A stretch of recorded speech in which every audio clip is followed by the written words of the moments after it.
Hey everybody, welcome to another episode of Up the Ladder. As always, I'm Nate Stein with you from SPKN, and today we're doing a little crossover event from one of our other SPKN original series, Beneath the Armor. Welcome, Dr. Trevor Cote. Trevor is a clinical sport psychologist. Aside from the wonderful work he does alongside Asante hosting Beneath the Armor, we're going to dive into all that means today. Trevor, thanks for joining Up the Ladder. I'm really happy to be here, Nate. Thanks for making this happen. And it is really cool to be on the opposite side. It's like, ooh, this is different. Yeah, a little bit less pressure. You don't have to do the open. You're kind of in the reactionary spot today. Yeah. Cool. We'll try to keep things simple. I want to start from the beginning and really talk about when you knew that you wanted to go into the field of psychology, and then maybe go into a little bit more depth about the sports side and what that looks like.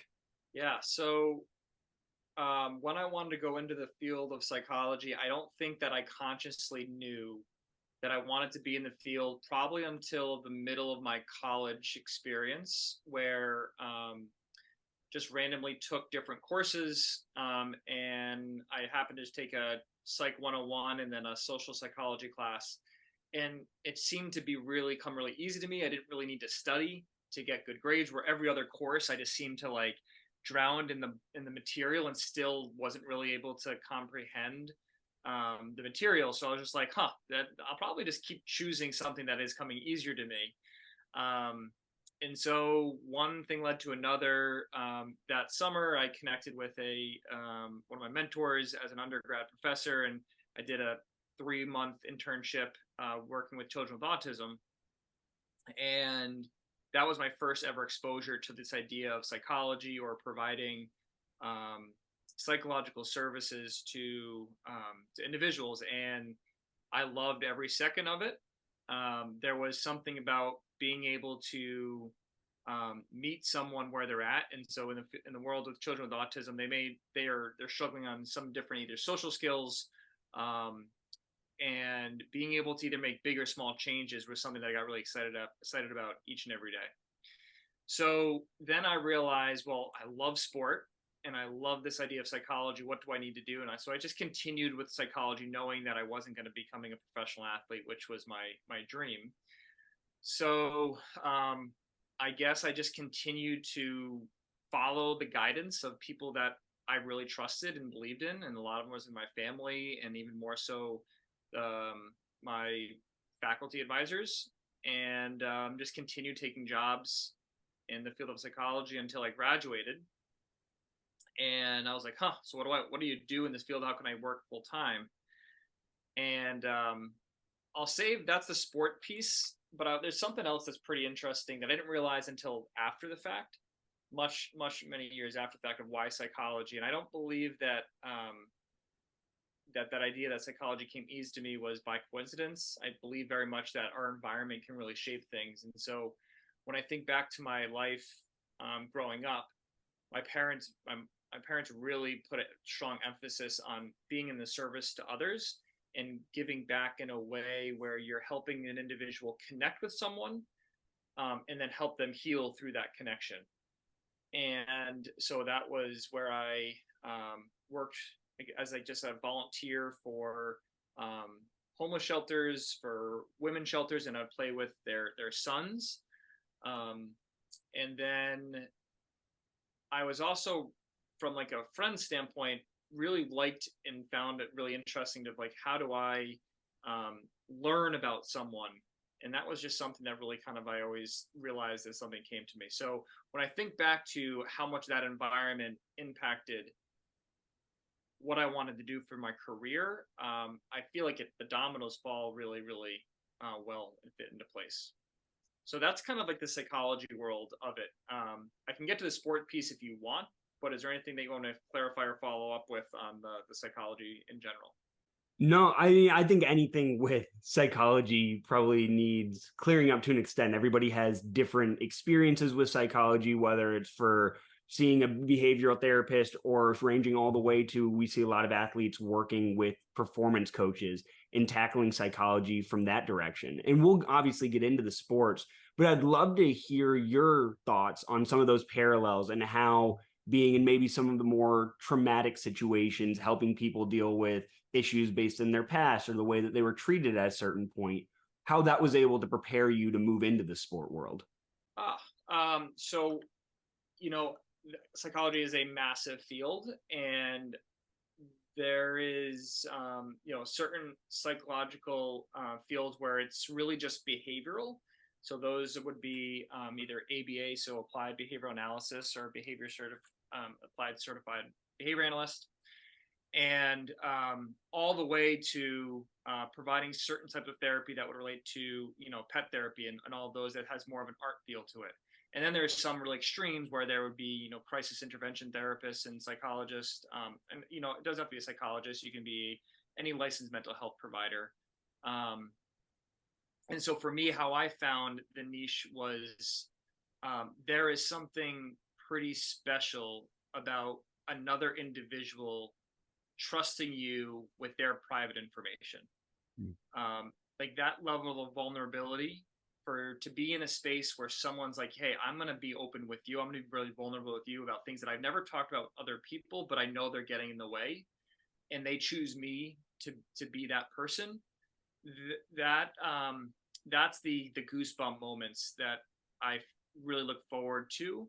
And when I was in those moments growing up or early on in my career, of course, there's like nerves of like, am I good enough? There's a huge imposter syndrome of like, why are they choosing me? But if you can kind of just allow yourself to live presently in that moment and then do some of those really important relationship communication skills, active listening to truly connect with someone, and they say by just my presence or by being able to help or guide them in that moment, it allowed them to, I don't know, not experience such hardship or to experience such joy in something that they first perceived as something so traumatic or so challenging. So for me, I would say that was the most visceral experiences that I look forward to, is when someone truly chooses me to say, I'm gonna be open and vulnerable with that person. And that could be anything from like, significant traumatic experiences, whether it be anything from a physical, sexual, or emotional abuse, all the way to just extreme levels of worry and phobias where they try to hide it from everyone else, which we all put on our masks. And I think it's important to do that, but it's also important to let that down at times so someone can really see you. And then you can kind of become whole in that way. And so when I'm in those spaces, I feel truly empowered by someone's openness to trying to understand themselves. You mentioned using a few different soft skills like active listening to help people open up and really get to the root of their problems. Can you list off some of those, I guess soft skills would be the best way to say them, that have helped you in your career, kind of looking at it through a lens of the next generation of people who want to follow in these footsteps? What can they be working on? Yeah, so it's funny, I often talk with coaches about how to every day make sure you put these in practice, because your athletes are looking at you. And yes, you can be the most knowledgeable coach of all time, but if you aren't able to connect with them and deliver it in this types of way, it's only going to take you so far. So for me, I typically start actually with more than nonverbal.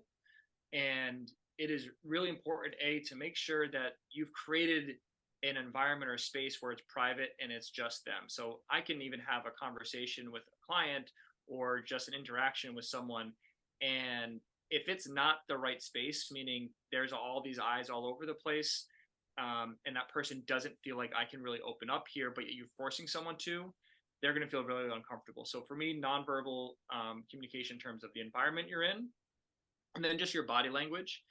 Typically crossing your arms can communicate closed off, but having this natural relaxed state and welcoming body language is really, really important. And actually something that we find to be really, really cool is this mirroring aspect. So if someone has this tense, tight body language and you have this welcoming body language, just by you being in that space, they will naturally just mimic your more welcoming, open body language. The second thing is your eye contact. A lot of times people find very uncomfortable like making eye contact. eye to eye. And so I usually just ask coaches, like, look at their forehead or the space in between their eyes. Because if you're someone and you're in a conversation with someone and you're looking at all over, but not at that person may feel like, well, this person's not really paying attention to me. And it could be like that person just feels uncomfortable making eye contact, but it's really, really important because we don't want the person to assume that they're not listening. So that's just from a nonverbal. The things that and from a verbal standpoint, there's a couple things. One, rather than responding with a question, if you can respond with a comment or statement of how you interpret their words, that is almost even better than a question. So a lot of times people like, oh, I don't really want to get in a back and forth where they talk and I ask a question. If someone is talking, it's kind of like rephrasing, we call it, as an active listening skill. But if someone's talking to me about their anxiety about an upcoming performance, and rather than me say like, what does that feel like? If I say like, yeah, you're really experienced, your body's really reacting to tomorrow's game, and just pausing there. So I say the statement, your body's really reacting to the game tomorrow, and pausing gives that person that's talking to me a much better feel of like, I just heard exactly what's going on. They're nervous about tomorrow. Two, what they're really concerned about is why their body is responding that way. And three, I'm not asking another question for them to then think about another question. I've just said a statement that now gives them time to fill that in more, because oftentimes people will say the first thing and we don't want to just move on to the next one. We want to give that time and space to kind of percolate. And by just stating a statement and pausing allows for their brain to continue to work through what they want to say, rather than me just assuming they got everything out on the first chance. So that for me is a really big one, is don't just keep using questions. Actually use statements to restate what you've heard or summarize what you've heard from that person. Acknowledge that it's okay. B, to understand that I can experience that too, or other people have experienced it. But the third thing is, and I see that this is how you're experiencing it. Like that piece is so instrumental for then the person that's experiencing it to be like, okay, someone else understands me, someone else connects with it. And so that's where I will use a lot of times, I'll ask coaches to use a lot of time, like when an athlete comes to you and they are saying they're nervous about a game, don't say, oh, don't be nervous, or don't say like, oh, it's not a big game. It's like, yeah, no, I can see that you're really nervous about tomorrow. That's all that you have to say to validate what that person's going through, rather than trying to convince them not to be nervous. Because I think that so many times we try to become the problem solver, and the actual problem solving is by listening and repeating back what they're experiencing. That actually solves it much better than coming up with solutions for someone. We've strayed a little bit into the sports, so let's dive headlong into it. Aside from your work hosting Beneath the Armor with Asante Cleveland here on SPKN, you're working with Amplifying Wellness Performance. So why don't you tell us a little bit about what you do, kind of what your day-to-day looks like, and the work that you've been doing on the clinical sports psychology side? Yeah, so currently I'm a full-time clinical sports psychologist at Providence College. And so I work with the student athletes and the coaches and kind of the athletic administration there. And then with my private practice with Amplify Wellness and Performance, that's more just working individually with my clients. And so the clients range from high school all the way to professional athletes, but also non-athletes, and as well as business executives, business sales managers. And so the way that we've kind of operated is the clientele that we're really aligning with are those that are highly competitive individuals and work in really highly competitive, high standard environments that really typically has inherited or embedded in it a really stressful work environment or a stressful, sport environment. So that's the type of clientele, and they're very much all individual sessions. We offer both in person and virtual. And so the work there from like individual sessions, I kind of frame it as two things. One, if I'm going to work with a person and truly try to get to them to being where they're the best they can or reaching their full potential, whatever kind of language you want to use around that, I need to first really get a good understanding of who they are how they operate. There's a couple of people out there like use either like Dr. Michael Gervais likes to use first principles. People like to use values, purpose, but really at the core, what's getting them, what drives them, what are their fundamental, how they want to be defined type of characteristics. And so I like to know that piece is really important. And then before there is even this like idea of like skills and what to do an application piece, I find it'd be really important to spend time with that person on understanding their backstory. Where have they come from? What has gotten in their way? For me, I feel very like it's a band-aid if I just give my clients just a particular skill to go practice. I like to try to understand it as I want to make it a little bit more permanent. And the only way for it to be permanent is for me truly to know what has gotten in the way in the past, or what have you lived through. And then I can tailor the certain interventions and skills going forward.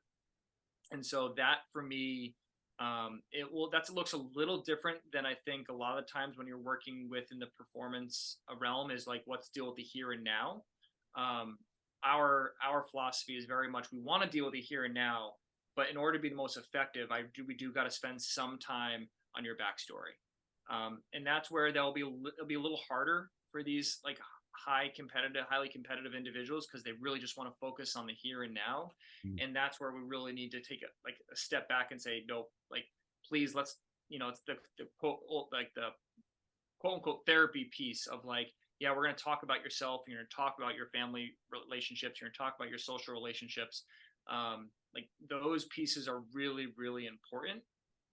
Even if they don't think so, but it's important for me so I then can best tailor the interventions that we're going to practice.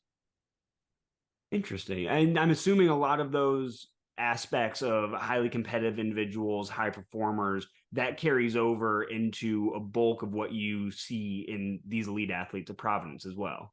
Yes. And so that's where they're very similar. It's actually fantastic where I get, it's not like different ends of the spectrum. It's pretty much the same spectrum. And there's really not a big difference in the.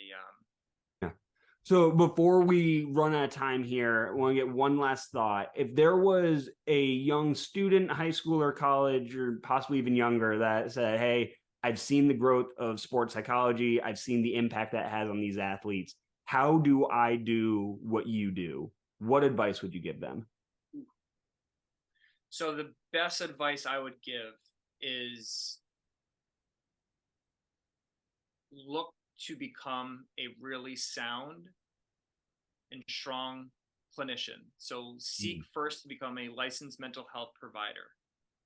And in that pursuit, developing the niche within the field of sports psychology or with athletes.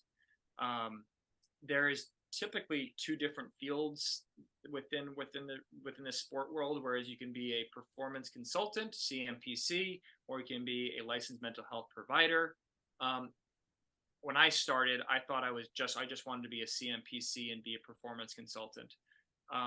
What I found halfway through was like, no, because you'll have to refer out if it ever gets any clinical with your clients. And so for me, anyone that's wanting to get in the field where they're helping athletes, I strongly encourage people to try to seek out how to become a licensed mental health provider while specializing in sports psychology or while specializing in performance psychology. That for me, if I knew that when I started, it wouldn't have taken me 12 years to become licensed or to start my career. It would have taken me maybe like 6 to 7. And I think the world is shifting to where the number one priority for colleges and organizations and businesses is, do we have our care for mental health taken care of? And then we will apply the performance pieces. For me, I wanted to be able to do both. And that is really something I think is great. And that's what I talk about with young professionals is become a licensed mental health provider if you're wanting to be in that field and grow the sports psychology, the performance psychology through that lens. Awesome. Well, Trevor, I can't thank you enough for taking some time to chat with me today. All you at home, make sure you go and check out Beneath the Armor with Dr. Trevor Cote and his co-host Asante Cleveland right here on spknmedia.org. Trevor, thanks again. Oh, thanks, Nate.